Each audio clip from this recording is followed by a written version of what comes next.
Welcome to The Free Will Show, a podcast that provides a beginner-friendly introduction to free will while also exploring cutting-edge developments on the topic. I'm Taylor Sear. And I'm Matt Flummer. In this episode, we discuss semicompatibilism, which is sometimes called source compatibilism or actual sequence compatibilism. This is a family of views according to which moral responsibility is compatible with determinism, but doesn't require the ability to do otherwise. Our guest is Michael McKenna, and as always, if you have questions that you'd like us to answer in our Q&A episode at the end of the season, get in touch with us through our website, thefreewillshow.com, or through social media at The Free Will Show. Well, I'm happy to introduce Michael McKenna. Michael is professor of philosophy at the University of Arizona. He's written extensively on free will and moral responsibility, and is the author or editor of several books, including his monograph, Conversation and Responsibility, published in 2012 by Oxford University Press. And most recently, a book that we think is great. We've mentioned on the show before because it was co-authored with one of our former guests, Dirk Perboom, the book called Free Will, A Contemporary Introduction, published in 2016 by Routledge. So check that out. Welcome to the show, Michael. Could you tell us a bit about yourself, your work, and how you came to be interested in working on free will? Sure. So first, I just want to say to you, Taylor, and to you, Matt, thanks very much for having me. I appreciate your including me in this series. And I have to say, I followed it carefully since you started. I think the whole series of them are great. So I hope I can live up. Let's see what I can do. Thanks so much. But just to get started, I finished a PhD at the University of Virginia in '93. And I've been writing mostly on the topics of free will and moral responsibility and issues related to those issues and other issues in metaphysics and moral psychology and such, but mostly on those topics. And I've done that for a good while now. I should say since the topic that you asked me to talk on is semi-compatibilism, I think I owe a shout out to the person who really originated the view, John Martin Fisher, because really my professional career started not so much when I finished my PhD at Virginia in '93, but with no work, I moved out to Southern California and had to find a way to get myself started. And I met John, and he kind of took me aside and supported me and kind of rebooted my work on those topics and put me through my paces.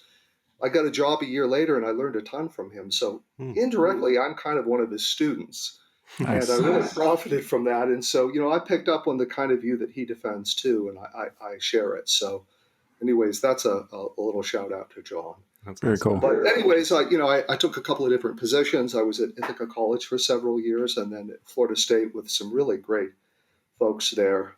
Not to suggest that the people at Ithaca weren't great too, but I really enjoyed my time with Al and Randy there and the little action theory trio we had. And then in 2010, I came out here to Arizona, and I've been very happy here in the desert, cycling in the sunshine whenever I can. Nice. In the last couple of episodes, we've talked about more traditional forms of compatibilism, views like classical compatibilism, and all of these construe free will as requiring alternative possibilities, or sometimes referred to as leeway. But semi-compatibilists think about free will differently. So could you explain what semi-compatibilism is as a view of freedom and how it's motivated?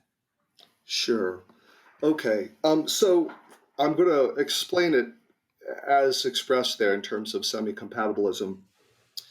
And then I'm going to, I wouldn't say complain a little bit, but I'm going to suggest that we can even tweak the terminology just a little bit. But let's just start with that terminology of semi-compatibilism. So I think that you can think about developing the view in basically two steps.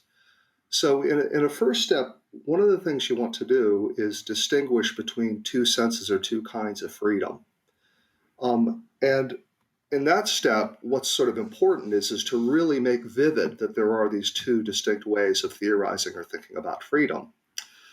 And then a second step is to suggest that perhaps only one rather than the other is compatible with determinism. So you could be an incompatibilist with respect to one sort of freedom and a compatibilist with respect to the other. So let me give some substance to that to help illustrate the point. And I know that in an earlier episode, it might have been in season 1, I forget which episode, you had someone discuss Frankfurt-style cases. I believe it was Carolina Sartorio. That's right. Yeah, that's right. Mm-hmm. My wonderful colleague here in Arizona. But Frankfurt-style cases can be used to really help make vivid this idea that there's these two senses of freedom. So just to remind you and all of your listeners, recall the basic structure of one of these examples goes like this. So you have a person who wants to do something, has a plan to do something. Let's just make it morally objectionable, the kind of thing which, all other things being equal, not worrying or fretting about the metaphysics of free will, is the sort of thing that would take to somebody to be morally responsible and say blameworthy for. The characters often featured, I'll just go with the standard characters, Jones, Smith, and Black. Jones has some plan to do something mean to Smith. It could be shoot him, or it could be, stick a ice cream cone in his eyeball or something. But anyway, he's got a plan, and he wants to do this thing, and he follows through with it, and he does it on his own. And it's natural to think that in his doing it on his own, he did it freely, and that he's responsible for it. There seems to be no puzzles about that from the get-go. But now we learn that despite the fact that Jones didn't know this nefarious character in the background, Black, who's been monitoring Jones and is able to reliably predict somehow. There's a huge problem understanding that, but set that aside. One way or another, Black is in a position to have confident knowledge of what Jones is about to do. And were Jones to have done anything other than what he did, Black would have intervened and forced him to have done the thing that he instead did on his own. So Black wants to see Jones do this thing. He'd just rather have Jones do it on his own. Well, Jones does do it on his own. Black never intervenes. So the natural thought there is that Jones retains the freedom that seems to matter to his being responsible or accountable for whatever horrible thing it is that he did to Smith. But as it happens, because of Black's presence, it seems he's unable to do otherwise.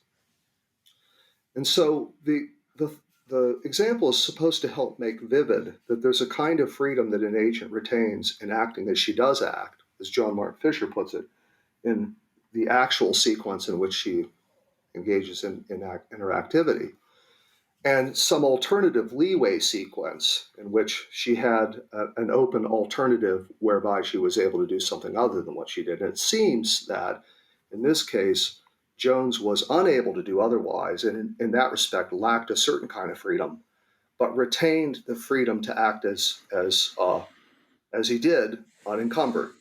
So now you have a way to sort of make vivid this idea that there's these two ways of thinking about or theorizing about freedom, one in terms of the actual sources of one's agency, and one in terms of the ability for a person to act other than as she does. Mm-hmm. All right.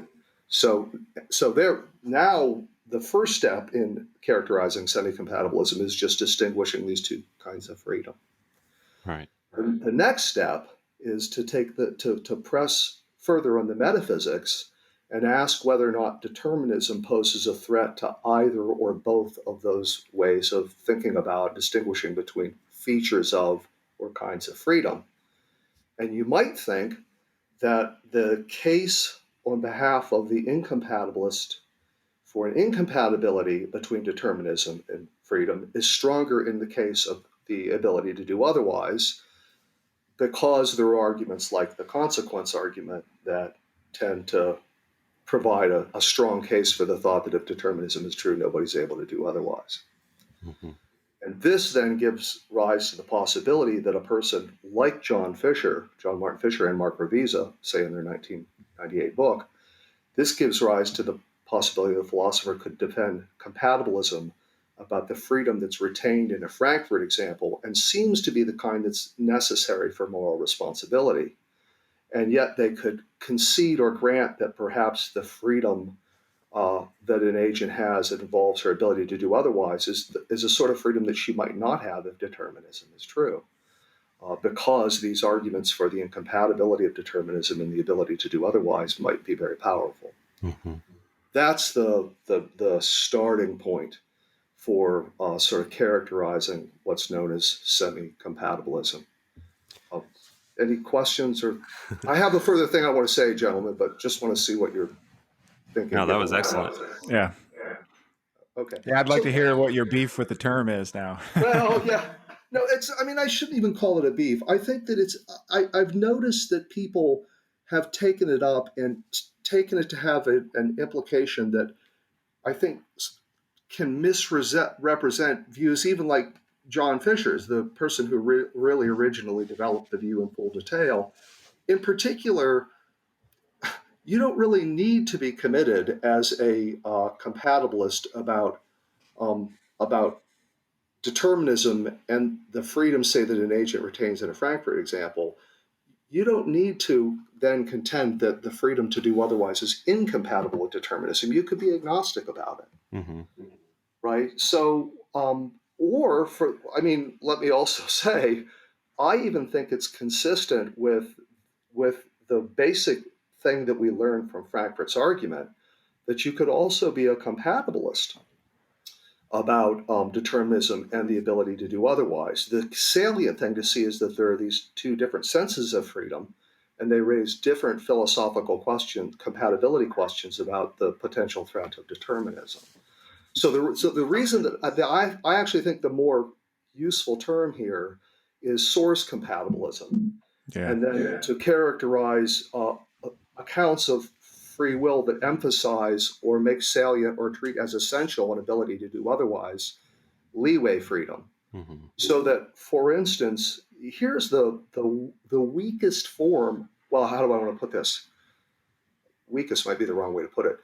Here's a form of source compatibilism that comes so close to sort of full-throated traditional or classical compatibilism that includes a leeway component, that it almost gets everything. And it's just this: you could be a source compatibilist and think that the fundamental grounding features in virtue of which an agent is free have to do with the sources of her agency, so that it's in her actually acting as she does that she has the freedom that she has. But it might well be that, so to speak, gives you or entails a certain kind of ability to do otherwise that's grounded in the source, in an agent being the right kind of source of her actions. So in that way, you could be a source compatibilist and be pretty permissive about how much you could allow for a kind of freedom that some people might think includes the ability to do otherwise. Now, I don't know of anybody who's actually fully defended that, Right. but it's open and logical space. Yeah, that's interesting. Yeah, well, we were going to ask about a couple of different sort of versions of source compatibilism or actual sequence compatibilism that have become popular really since Harry Frankfurt's famous 1969 paper. One is the kind of view that Frankfurt himself has defended, which some people call a mesh view or hierarchical view. And then the other is something like the Fisher and Revisa view that you mentioned, a reasons-responsiveness view. So could you start by talking a little bit about what a hierarchical or a mesh view is? Sure, I'd be happy to. And perhaps it bears mentioning that, excuse me, I think a natural way to think about the relationship between those two notions, mesh views and then hierarchical views, is you can treat hierarchical views as particular specifications or ways of executing the more general strategy of being a mesh theorist about a theory of freedom. So the basic idea that Frankfurt proposed was this idea that your freedom in acting as you act, say, in a Frankfurt example, but not necessarily, just the freedom that you retain in acting as you act is a matter of a sort of harmonious mesh between different subsystems or components or elements in these, say, overall psychic architecture of an agent, the features of it that give rise to action.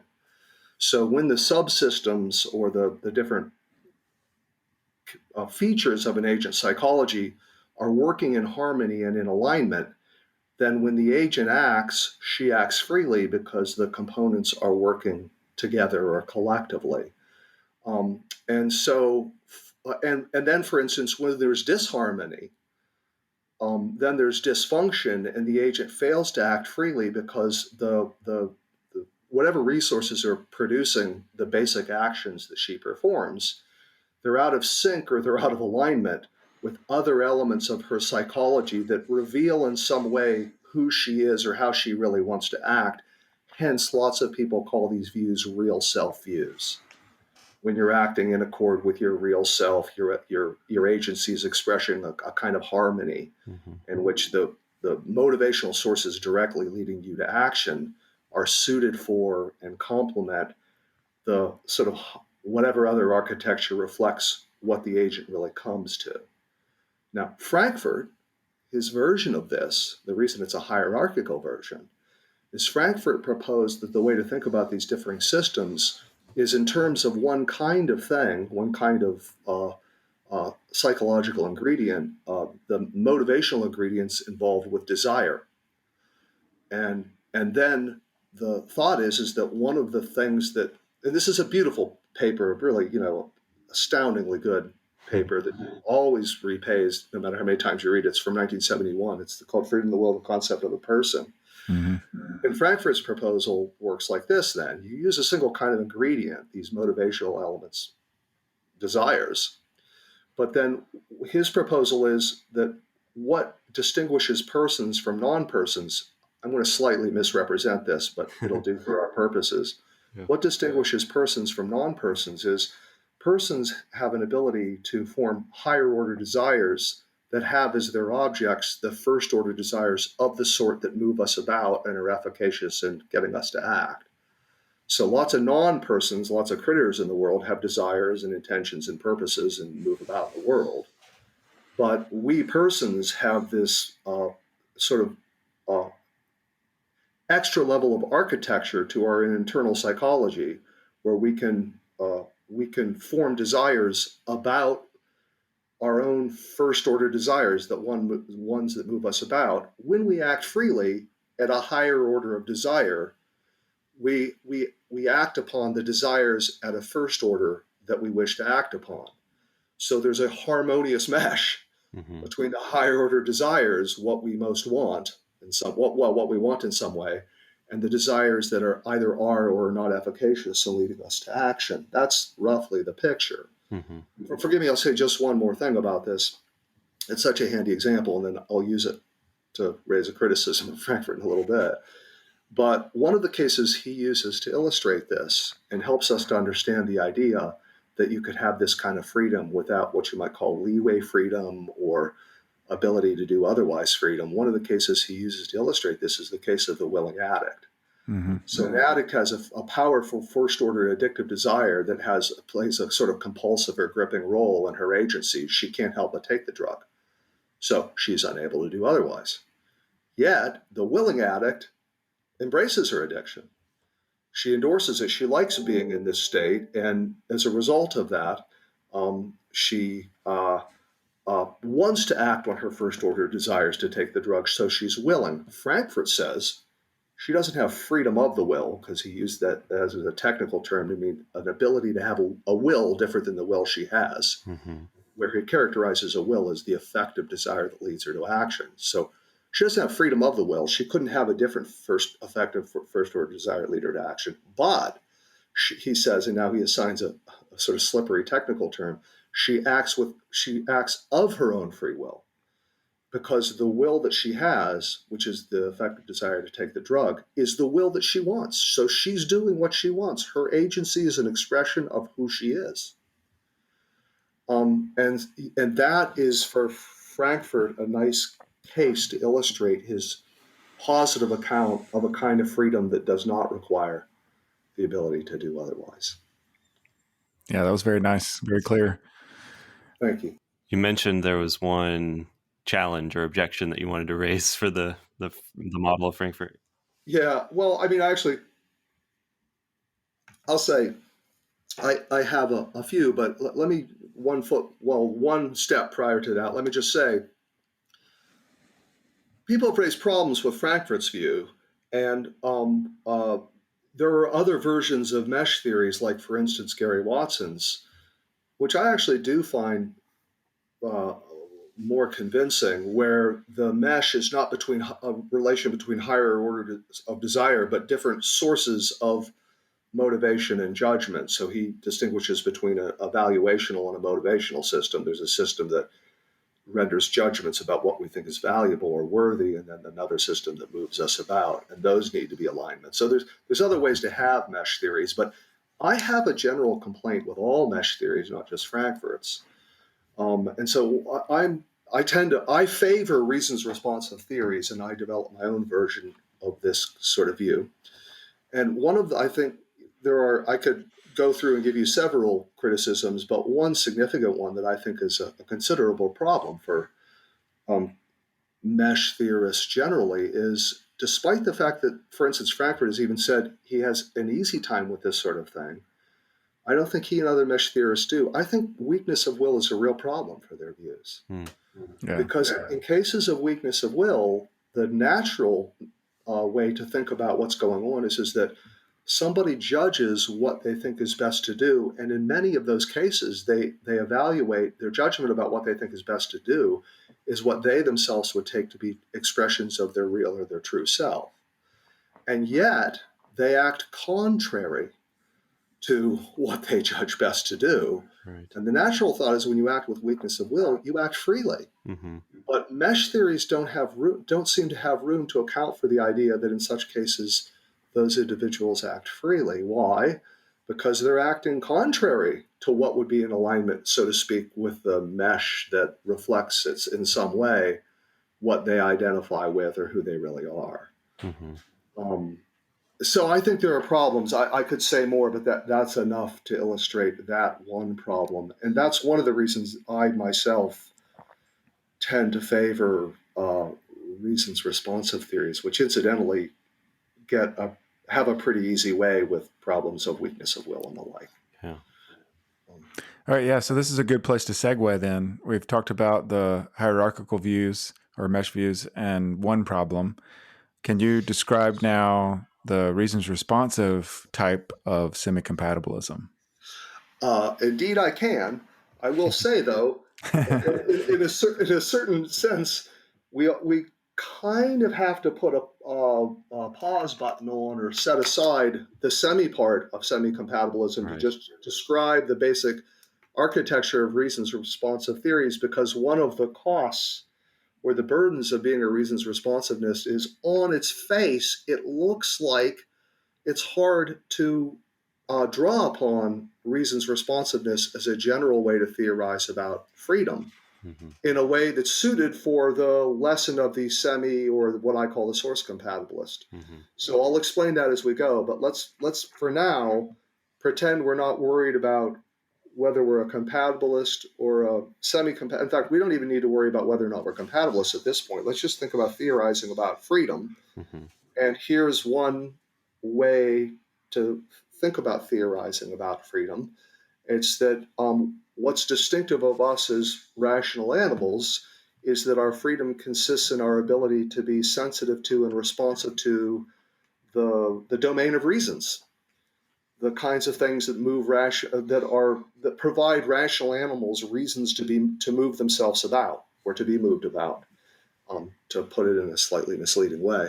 But anyway, if that's the view, the idea of being reasons responsive is the idea of being sensitive to and being able to respond to a scope of reasons, where key to the idea of reasons responsiveness is that sort of freedom consists in a degree of flexibility or sensitivity to reasons when a person acts. So when a person acts on whatever reasons she acts upon, and sometimes there's subpar reasons, like when a person is blameworthy, she's doing something she might even know to be morally wrong, right? But when a person acts on whatever reasons she acts on, if she acts from resources, according to a compatibilist, whereby she's reasons responsive, she acts from resources whereby she's able to register and respond to the pressure of various reasons, even if she doesn't happen to do so. That's key, for instance, in the case of culpable or blameworthy behavior. You want the person who acts for bad reasons to be responsive or sensitive to a range of good reasons, even if she fails to act on them, and her freedom or her ability to act freely, her freedom, free will ability, is characterized in terms of that kind of capacity to be sensitive to a range of reasons. So that's a first way to think about, just a first step to characterize freedom in terms of responsiveness or sensitivity to reasons. I'll just say as a little footnote before then moving on to the semi-compatibilist or source compatibilist part, one of the ways to think about a simple little contrast case between the Frankfurt or the mesh theory ways of theorizing, there's reasons responsive theory ways, is mesh theories tend to characterize or understand the freedom of a free agent in terms of sort of internal features of the agent and how they relate to each other, and whether or not the action that issues is an expression of something internal to the agent's psychological resources. Whereas reasons responsive theories tend to theorize about an agent's freedom in terms of her relationship, so to speak, to the external world, to the space of the reasons that are available that are provided by her environment. So those are just two different rough pictures or models to theorize about freedom. But now, having said that, I hope, well, perhaps I shouldn't say I hope, but if one reflects upon it a bit, you can see why there could be a problem by thinking, oh, I want to be a reasons responsive theorist to characterize the freedom that an agent could retain in, say, a Frankfurt example, a freedom that doesn't involve the ability to do otherwise. The reason being that it looks like just the basic resources of reasons responsiveness don't look well suited to show how an agent in a Frankfurt example could be free because reasons responsive. Why? Because reasons responsive theories explain an agent's freedom in terms of her being sensitive to a range of reasons, even ones she didn't happen to act on. Let's now consider, once I've sort of explained or set out what reasons responsiveness is, just as a general theory of freedom, how it is that it seems to be a problem if you wanted to deploy those resources distinctly within a semi-compatibilist, or what I call a source compatibilist theory of freedom. Well, the problem seems to be this. If you want to characterize an agent's freedom in terms of her sensitivity to reasons, even a range of reasons that she was able to act on but didn't, then a natural test, plausibly a crucial test, is to ask, if various reasons were present, would she have responded to those reasons? If she wouldn't have, it seems reasonable to think that she wasn't able to respond to them, or there was some impediment to her responding to them. But now, if that's the case, it's hard to see how you're going to squeeze the resources of a reasons responsive theory into the framework of theorizing about Frankfurt examples. Why? Because if you take an agent who acted freely in a Frankfurt example, who putatively acted freely in a Frankfurt example, and you want to say her freedom consists in her being reasons responsive, that is sensitive to reasons such that when she acted on the reasons she acted on, even if she didn't optimally act on the best reasons, say she acted in a culpable or blameworthy way for subpar reasons, to be able to say that her freedom consists partially in her ability to, her sensitivity to, respond to different reasons, the natural thing to say is, well, if those different reasons were present, she would have done a different thing.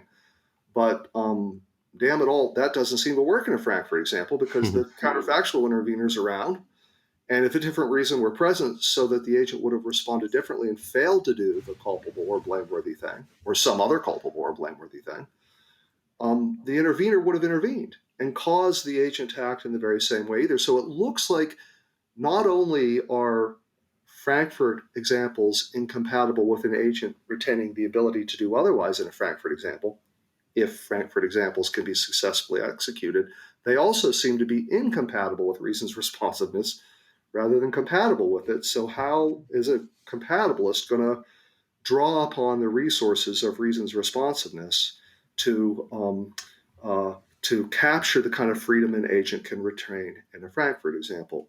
So that's in a way, that's the biggest burden for anybody who wants to be a reasons responsive theorist and be a semi-compatibilist or a source compatibilist. there are lots of admirable compatibilists out there who share with philosophers like John Martin Fisher and Mark Revisa. I, as well, am a semi-compatibilist or source compatibilist. Carolina Sartorio is. There are others as well.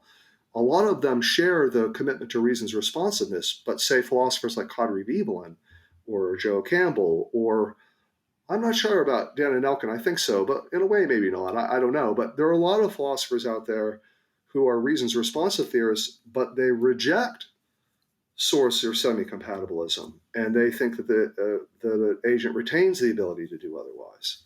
So they're not in the same boat in terms of the special burden of trying to show how a reasons responsive theorist can account for freedom in a way consistent with only source compatibilism rather than leeway compatibilism, because it looks like they're just basically committed to a kind of freedom that involves the ability to do otherwise. Okay.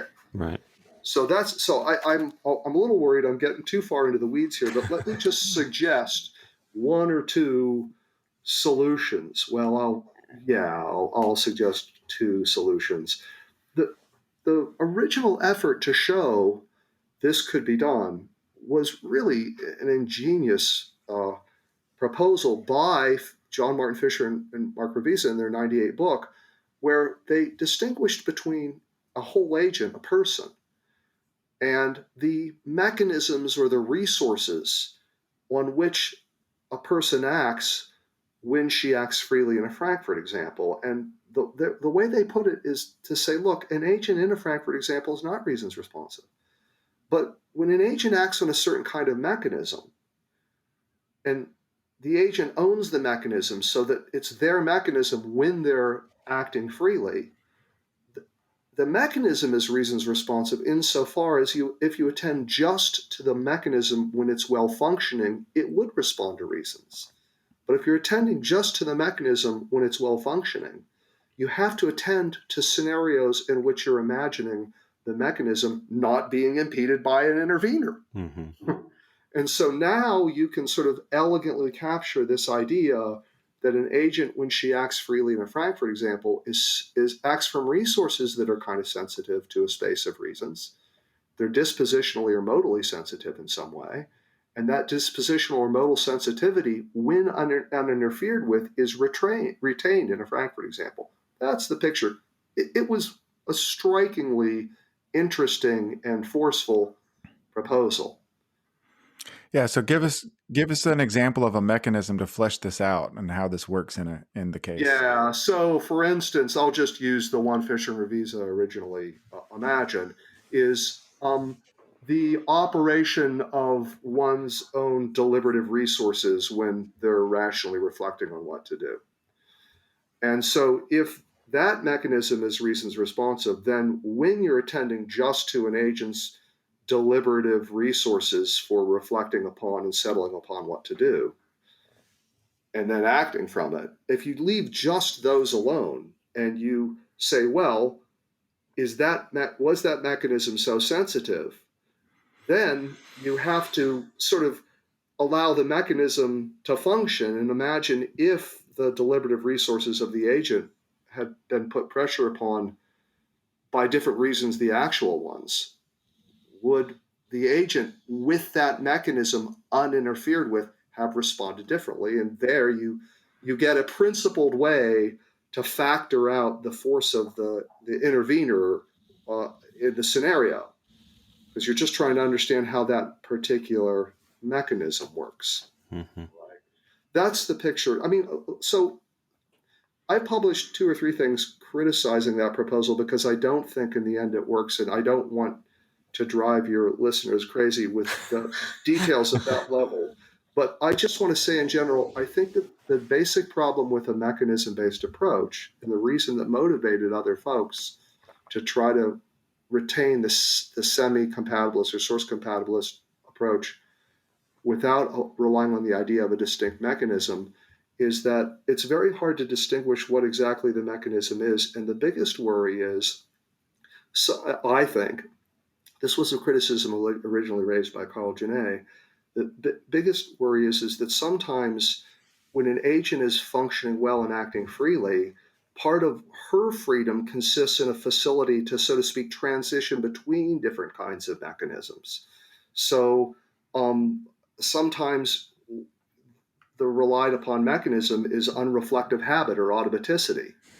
And sometimes, if you hold that fixed, then what about scenarios in which there are reasons that would give an agent motivation or reasons to reflect for a minute before acting in a certain way? Well, if you're holding fixed a mechanism of unreflective habit, then you can't allow for scenarios in which some other mechanism is doing the work. You need the whole agent to be reasons responsive, is my argument. Mm-hmm. And so then philosophers like Carolina Sartorio and I have tried different ways to account for reasons responsiveness by taking what we call an agent-based approach, and yet resisting the idea that to properly account for the freedom an agent retains when she acts freely, those reasons responsive features have to commit one also to an ability to do otherwise. I could say a lot more, but I don't think it's sort of fitting right now to do that. I hope that was useful. That was great. Thank you. Are there any special challenges other than what you've already said that you want to explore for the reasons responsive approach? Yeah. So, I think we should give a fair hearing to objections to semi-compatibilism of any sort, and maybe we could do that in just a minute if you gentlemen have the time. But I will just say beforehand, I do think that, well, there are two kinds of problems. I could just state them very quickly. One is it looks like it really is difficult to identify what counts as a sufficiently responsive range of reasons to which an agent is responsible that renders her free rather than unfree. So it's very natural to think that if you want to discount certain cases of unfree action, you say, oh, the agent isn't reasons responsive. But look, take somebody who's clearly unfree because, say, she has an extreme phobia or a compulsive disorder. Al Mealy has the example of an agoraphobic. Mm-hmm. And you want to say, yeah, a standard way a reasons responsive theorist would say that the agoraphobic isn't free is when she stays in her house. She's not responsive to the many good reasons to leave her house. But does that mean she's not responsive to any reasons? Well, if you put it on fire, that would give the agoraphobic a reason to leave, and suppose they would leave. Mm-hmm. The mere fact that they would flee in fear, terror, is not a reason to think that they have sufficient reasons responsiveness to be free. Well, what the hell is sufficient? It's very hard for the reasons responsive theorists to nail that down. Mm-hmm. So that's a problem. Let me say, forgive me, one more thing before I wrap this chunk of our discussion up, just because I alluded to it earlier and it almost slipped my mind. I would like to go back, though, to the case of the willing addict and use it as a test case to think about different judgments that would be issued by the Frankfurtian or the mesh theorists generally say, and a reasons responsive theorist. You see, one of the reasons that I think, despite the problems or the difficulties or the hurdles of advancing properly a reasons responsive theory, I think it does better with cases than, for instance, Frankfurt's approach. Like Frankfurt highlights the willing addict as an illustrative case of an agent who acts of her own free will because of the satisfaction of the mesh and is free in a relevant sense. But I've always found the case of the willing addict to be a really problematic case as an example of an agent who retains a kind of freedom. The agent is suffering from a severe addiction, and on a reasons responsive approach, the agent might act in accord with what she most desires, but if the addiction is severe enough, she's not adequately reasons responsive to be free, even on the basis of just semi-compatibilist or source compatibilist considerations. And so I think those kinds of cases are cases that you could use to sort of weigh the differences between the judgments that you get from a reasons responsive theory and mesh theories like Frankfurt's. And my intuitions, at least, align with thinking that the reasons responsive theory has one up on mesh theories in cases like those. Well, one attractive feature of semi-compatibilism or source compatibilism is that, as you mentioned earlier, it's consistent with the soundness of the consequence argument, which we devoted a whole episode to in season one. But for any kind of compatibilist, including source compatibilists, the manipulation argument remains a challenge. We had an episode on that with Dirk Pereboom in season one. And in that episode, he referred to your response to the manipulation argument, said we should have you on the show, which we were already planning to do. But could you briefly explain the challenge from manipulation and then how you think compatibilists should respond? Sure. Sure. And thanks for asking that of me. And of course, thanks goes out to Dirk for always being so generous. I mean, he's one of the most exciting and also constructive and kind philosophical adversaries you could come across. I love the battles that we have. They always leave us as friends. But anyway, before I actually give you the details of that, let me sort of fit it into a sort of an overall question about argumentative strategy, and then explain the manipulation argument. I'll go quickly. But look, think about it this way. As I noted earlier, one incentive to go the route of semi-compatibilism is you want to be a compatibilist, but damn, that consequence argument looks good, and that's an argument for the incompatibility of determinism and the ability to do otherwise.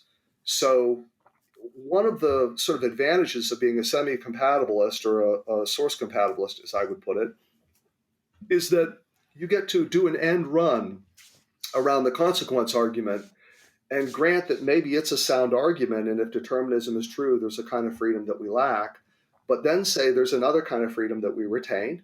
It's the one that's essential for moral responsibility, what we allegedly learned from Frankfurt examples. So it matters a lot, and then we can establish that we can then offer a theory of freedom that presupposes only features that are consistent with the truth of determinism. And so you get a compatibilist version of a theory of source freedom, or a sourcehood, semi-compatibilist proposal.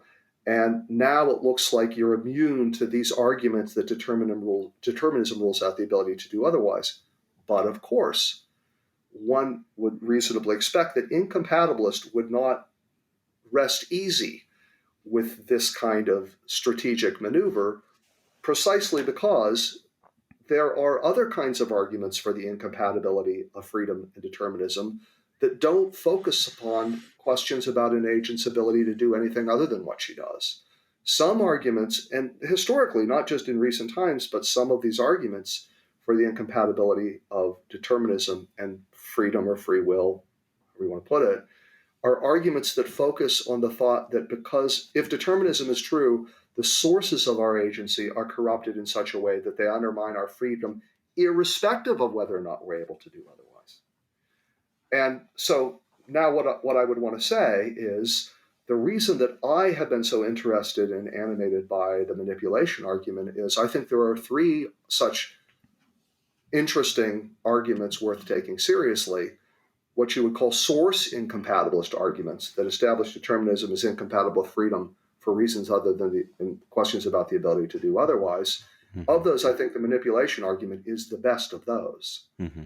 And so I'll just, again, you've already had Pereboom discuss it in an earlier episode, so I'll fly through a quick description.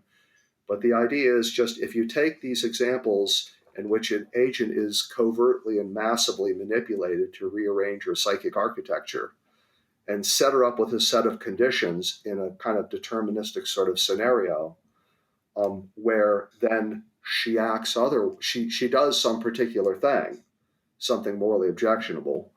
The thought is that you could manipulate the agent in such a way that she could satisfy anything a set of compatibilists could set out to say those are conditions sufficient for acting freely. But the thought is that the agent's being manipulated and set with the aim of producing some wrong action leads to a strong intuition that the agent didn't act freely, wasn't responsible. They were forced to do this by these external sources. And from there, you just get a quick argument. Well, take the judgment about that case as premise one. Any agent manipulated like that doesn't act freely and isn't responsible. Next premise. determinism is no different than being manipulated in that way in any relevant respect. Mm-hmm. So any agent who's determined is no different than a manipulated agent who isn't free. That's the rough style of the argument. Mm-hmm. Okay. Now, compatibilists wishing to resist this argument have taken one of two different strategies. And one is to try to resist that second premise and say, oh no, you're not being attentive enough to the details of a rich compatibilist proposal. There's a relevant difference between an agent being manipulated into being in a state and her having a relevant kind of causally deterministic history, so you can just reject premise two. I have argued that that strategy is a wise one for various cases. It's not wrong for a compatibilist to consider what I call a soft line reply there. But I think that as a strategy, you win battles, but you never win wars, because the opponent, the incompatibilist component, they'll just rejigger their example to satisfy whatever the compatibilist responder is going to identify as the relevant difference, and you're going to get some kind of manipulation case that where by some artificial means you're going to manipulate a person into being just the way she would be in some deterministic scenario where she satisfies the conditions for acting freely. I then argued that, look, the hardline reply is the one that the compatibilist has to take on. They have to take on what seems strongly counterintuitive and resist that first premise. They have to entertain seriously that the possibility that if an agent is manipulated in a really rich, sophisticated way, so that none of her internal architecture or anything is any different than me sitting here in my room chatting with you right now. Assuming you think I'm a free and responsible agent, you might think I'm bananas. That's other people have. But anyways, if you thought that, then my thinking is that you're never going to get around a successful version of the manipulation argument that gets the manipulation case just right.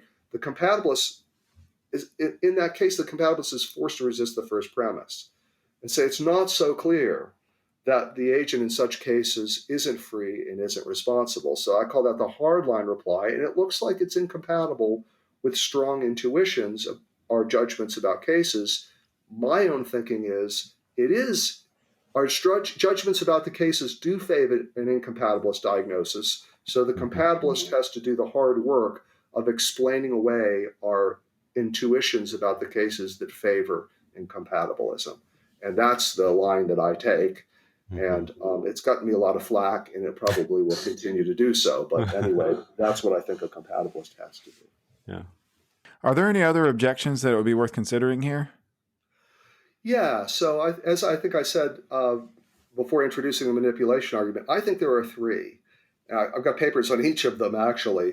But I do think the manipulation argument is the best. But there are two other very powerful and well-known arguments. One of them is what Galen Strawson calls the basic argument, and I think what other people have called the ultimacy argument. And I think there's different versions of it. I like Galen Strawson's a lot. I think Saul Smolansky has one. But just very quickly, in the most compressed way, all I'll just say is this.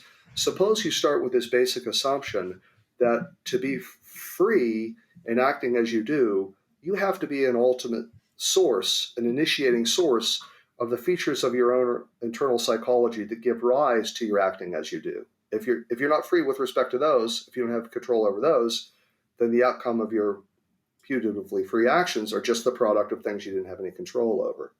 But that kind of ultimacy then requires that you're an initiating source of features of your own mental life.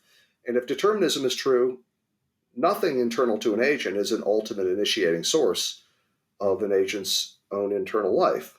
So it looks like determinism is incompatible with this requirement of ultimacy. So that's one argument. I call it the ultimacy argument. Galen Strawson calls it the basic argument. It's a powerful argument. I think that's another one that needs to be considered. And then there's this argument, again, ingeniously crafted by the genius Peter Van Inwagen, where he just deploys the basic structure of the consequence argument, but he uses the concept of moral responsibility. And he just says, look, if determinism is true, the facts of the past and the laws of nature entail everything you do. And now he runs a version of a kind of consequence argument where he says, if nobody could be responsible for the facts of the past or the laws of nature, those aren't the kind of things you could be morally responsible for, and nor could you be morally responsible for the fact that determinism is true, so that you're not morally responsible for the fact that the past and the laws entail everything that you do. But if you're not responsible for the past and the laws, you're not responsible for the fact that they entail everything that you do. You're not responsible for what you do either. The consequences of the past and the laws aren't things that you're responsible for either. So it's an elegant version of the consequence argument, but it just applies to the status of being morally responsible. And you can easily see that then it applies to the status of the freedom condition for being morally responsible, even if the ability to do otherwise isn't required. That's called the direct argument. Mm-hmm. That's a great argument too. I've argued in detailed ways that you don't need to hear about here that each of those other arguments really is, at a deep level, really is built upon our intuitions about manipulation cases. Mm-hmm. So enough said. Thanks. That was awesome. Thanks so much for joining us, Michael. Where can listeners who are interested in following your work go to find you? Thank you for asking. So I have a webpage. You can find it just by going through the philosophy department page here at the University of Arizona. Or I'm a little worried about the address because it sounds like I'm selling product. It's a .com. I don't sell anything.